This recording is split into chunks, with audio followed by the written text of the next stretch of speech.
Hello guys, അപ്പോൾ ഇന്ന് നമുക്കൊരു വാട്ട ഈറ്റിനിടേക്ക് നോക്കിയാലോ. അപ്പോൾ രാവിലെ തന്നെ ഒരു ഗ്ലാസ് വെള്ളം കുടിച്ചിട്ടുണ്ടായിരുന്നേ, അത് ഞാൻ വീഡിയോ എടുക്കാൻ മറന്നുപോയി കേട്ടോ. അത് കഴിഞ്ഞിട്ടാണ് എന്നാൽ ഇന്നൊരു വാട്ട ഈറ്റിനിടെ ചെയ്യാമെന്ന് വിചാരിച്ചത്. അപ്പോൾ അത് കഴിഞ്ഞിട്ട് ഒരു 10:30 ആയപ്പോൾ അതേ നെയ് റോസ്റ്റ് ഞാൻ ചെയ്ത നെയ് റോസ്റ്റാണ്. എന്നിട്ട് തലേ ദിവസത്തെ പനീർ ഞാൻ പറഞ്ഞല്ലോ, മധുരമുള്ള പനീർ, രണ്ടുകൂടെ നല്ല കോമ്പിനേഷൻ ആയിരുന്നു കേട്ടോ. അപ്പോൾ അതാണ് ഫസ്റ്റ് ഞാൻ രാവിലെ കഴിച്ചത്. അത് കഴിഞ്ഞിട്ട് മോനാണെങ്കിൽ അബാക്കസിൽ നിന്ന് പോയിട്ട് വന്നപ്പം ഒരു സ്ലൈസ് മേടിച്ചുകൊണ്ട് വന്നിട്ടുണ്ടായിരുന്നേ. അപ്പോൾ അതിൽ നിന്നൊരു 2 വാ കുടിച്ചു, അല്ലെങ്കിൽ അവൻ എന്നെ ശരിയാക്കും. കാരണം ബാക്കി അവന് കൊടുക്കണം, അവൻ നിന്നോണ്ട് നോക്കുന്നുണ്ട് കേട്ടോ. അത് ഞാൻ ചിരിച്ചത്. അത് കഴിഞ്ഞ് എനിക്ക് അവന് കുറച്ച് നെല്ലിക്ക കൊണ്ട് തന്നു കേട്ടോ. അപ്പം ഞാൻ ഓർത്തത് ഉപ്പ് കൂട്ടി കഴിക്കാമെന്ന് വിചാരിച്ചിട്ട് ഒരു 2-3 അല്ലി പോലെയാണ് കൊണ്ട് തന്നത് കേട്ടോ. നല്ല കയ്പ്പുണ്ടായിരുന്നു കേട്ടോ. അപ്പം അമ്മ ഉപ്പ് കൂട്ടി താന്ന് പറഞ്ഞിട്ട് 2 പേരും അവിടെ അടുത്ത് വന്നിട്ടുണ്ടായിരുന്നു കേട്ടോ. അപ്പം ഞാൻ കഴിച്ചിട്ട് ബാക്കി അത് തന്നെ അവർക്ക് വേണം. അത് കഴിഞ്ഞിട്ട് ഉച്ചയ്ക്ക് നമുക്ക് അടിപൊളി കേരക്കറിയും സാമ്പാറും പിന്നെ പയർ തോരനുമായിരുന്നു നമുക്ക് ഉച്ചയ്ക്ക്. ചോറും എല്ലാം കൂടെ കൂട്ടിക്കുഴച്ചൊരു പിടുത്തം അങ്ങ് പിടിച്ചു കേട്ടോ. അത് കഴിഞ്ഞ് ഉച്ചയൂണൊക്കെ കഴിഞ്ഞിട്ട് ഒരു 3 മണിയൊക്കെ ആയപ്പോഴേക്കും പിള്ളേർ ഐസ്ക്രീം കൊണ്ട് വന്നു കേട്ടോ. നല്ല അടിപൊളി പിസ്ത ഫ്ലേവറിൻ്റെ നല്ല ഐസ്ക്രീം ആയിരുന്നു കേട്ടോ. ഒത്തിരി നാളായി ഐസ്ക്രീം കഴിച്ചിട്ട്, കാരണം പിള്ളേർക്ക് മേടിച്ച് കൊടുക്കാത്തതുകൊണ്ട് ഞങ്ങളും വീട്ടിൽ അങ്ങനെ മേടിച്ച് കഴിക്കാറില്ല. കാരണം നമ്മൾ മേടിച്ചിട്ടുണ്ടെങ്കിൽ പിന്നെ അവർ വഴക്കായിരിക്കും, അതുകൊണ്ട്.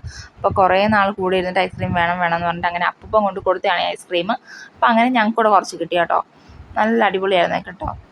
ഒരുപാട് നാൾ കഴിഞ്ഞ് കഴിക്കുന്നതുകൊണ്ടായിരിക്കും ടേസ്റ്റ് ഭയങ്കര ടേസ്റ്റ് തോന്നി. അടുത്ത തീറ്റി പിന്നെ ഡയറക്റ്റ് 6 മണിക്കായിരുന്നേ. കുറച്ച് എന്തായിരുന്നു നമ്മുടെ കപ്പയുപ്പേരിയാണേ. നല്ല അടിപൊളി കപ്പയുപ്പേരി കേട്ടോ. നല്ല അടിപൊളി ടേസ്റ്റുള്ള കപ്പയും നല്ല കപ്പയാണെന്ന് തോന്നുന്നു കേട്ടോ. കുറച്ച് നല്ല വണ്ണത്തിലൊക്കെ അരിഞ്ഞിട്ട് നല്ല ടേസ്റ്റ് ആയിരുന്നു കേട്ടോ. ഇതുപോലെ പറഞ്ഞ് ഞാൻ വേറെ കഴിച്ചിട്ടില്ല. പിന്നെ കുറച്ച് ടൊമാറ്റോ മുറുക്കുണ്ടായിരുന്നു കേട്ടോ. ഒത്തിരി ഒന്നും കഴിച്ചില്ല, ഒരു 5-6 പീസ് വെച്ചിട്ടേ കഴിച്ചിട്ടുള്ളൂ കേട്ടോ. പിന്നെ നമ്മുടെ കടച്ചക്ക, നമ്മുടെ പൈനാപ്പിളെ ചെറിയൊരു പുളി ഉണ്ടായിരുന്നു, ചെറിയ മധുരം ഉണ്ടായിരുന്നു. ചെറിയ മധുരമല്ല, നല്ല മധുരം ഉണ്ടായിരുന്നു. ഷുഗർ അതിൽ ഇഞ്ചെക്റ്റ് ചെയ്ത പോലെയാണ് എനിക്ക് തോന്നിയത് കേട്ടോ. പക്ഷേ ടേസ്റ്റ് ഉണ്ടായിരുന്നു, കുഴപ്പമില്ല കേട്ടോ. അപ്പോൾ ഈ ഒരു കടച്ചക്കയും കുറച്ച് സ്നാക്സുമാണ് കഴിച്ചത്. അപ്പോൾ ഞങ്ങൾ അച്ഛൻ്റെ വീട്ടിലോട്ട് പോകാൻ റെഡി ആയിട്ടൊക്കെ ഇരിക്കുമായിരുന്നേ. അത് കഴിഞ്ഞ് സ്നാക്സ്. പക്ഷേ 6 മണി 6:30 6:45 ആയി കേട്ടോ വീട്ടിലോട്ട് വന്നിട്ട്. അവിടെ ആരുമില്ല, അച്ഛനും അമ്മയൊക്കെ ബോംബെയിലാണേ. അപ്പോൾ നമ്മൾ ജസ്റ്റ് അവിടെ ഒന്ന് പരിസരമൊക്കെ ഒന്ന് നോക്കാൻ, ജസ്റ്റ് പുതിയ വീടെടുത്തല്ലേ, അപ്പോൾ എന്തെങ്കിലും പ്രശ്നമുണ്ടോ എന്നൊക്കെ അറിയാനൊന്ന് ജസ്റ്റ് വന്നാൽ. പക്ഷേ കാറിൽ നിന്ന് പുറത്തിറങ്ങാനുള്ള ധൈര്യം ഇല്ലായിരുന്നു, കാരണം അവിടെ പുറത്ത് വെട്ടമൊന്നും ഇല്ലായിരുന്നേ. അപ്പോൾ അതുകൊണ്ട് നമ്മൾ അങ്ങോട്ട് ഇറങ്ങിയില്ല. അപ്പോൾ ജസ്റ്റ് പുറത്തുനിന്ന് നമുക്ക് കാറി അകത്തിരുന്ന് തന്നെ ജസ്റ്റ് ഒന്ന് നോക്കിയിട്ട് ഇങ്ങ് പോന്നേത്. കാരണം നമ്മളവിടെ തെങ്ങ് നടണമെന്നൊക്കെ പറഞ്ഞിട്ടായിരുന്നു ഞായറാഴ്ച, പക്ഷേ അത് നടന്നില്ല, കാരണം ഞങ്ങൾ ലേറ്റായിപ്പോയി. അപ്പോൾ ഇനിയും അടുത്ത ഞായറാഴ്ച വല്ലതും വരുമ്പോൾ ഇങ്ങനെ തെങ്ങൊക്കെ നടാമെന്ന് പറഞ്ഞിട്ട് നമ്മൾ ശരിയെന്ന് പറഞ്ഞ് നമ്മൾ തിരിച്ചു പോവുകയാണേ. അങ്ങനെ തിരിച്ചു പോകുന്നവർ നമ്മൾ നേരെ വിട്ടത് നമ്മൾ പാനിപ്പൂരി കടയിലോട്ടാണ് കേട്ടോ. നല്ല അടിപൊളി പാനിപ്പൂരി, സേവ്പൂരി, ദഹിപ്പൂരി, മസാലപ്പൂരി, പിന്നെ ചാട്ട്, അങ്ങനെയുള്ള പല സംഭവങ്ങൾ നമുക്കവിടെ കിട്ടുമേ. അപ്പോൾ നമുക്കതൊന്ന് കാണാം.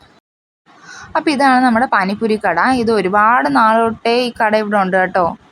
നല്ല അടിപൊളി പാനിപ്പൂരി, സേവ്പൂരി, സൂക്കാപ്പൂരി, ചാട്ട്, അങ്ങനെ പല സംഭവങ്ങൾ നമുക്കിവിടെ കിട്ടുമേ.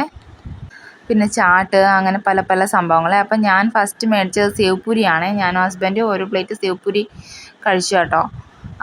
അത് കഴിഞ്ഞിട്ട് നമ്മൾ മോൾക്ക് സൂക്കാപ്പൂരി മേടിച്ച് കൊടുത്തിട്ടുണ്ടായിരുന്നു കേട്ടോ. അപ്പോൾ അവളൊരു 2 പീസ് 2 എണ്ണം എടുത്തിട്ട് ബാക്കി എനിക്ക് തന്നു. അങ്ങനെ ഞാൻ അതും അകത്താക്കി ഗൈസ്. വീഡിയോ ഒക്കെ പല രീതിയിൽ ഇങ്ങനെ എടുക്കാൻ നോക്കുവാണേ.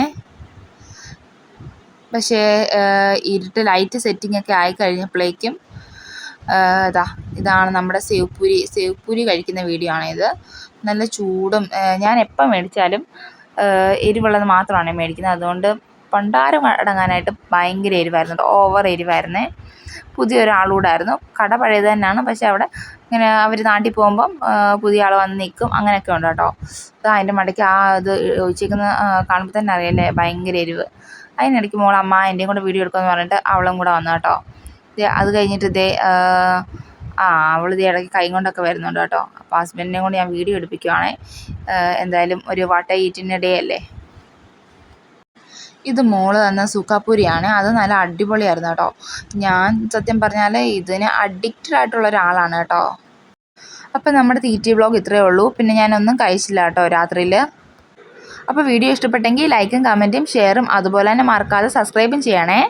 അപ്പോൾ അടുത്ത വീഡിയോ കൊണ്ട് വരുന്നവരേക്കും എല്ലാവർക്കും ടാറ്റാ, ബൈ, ടേക്ക് കെയർ.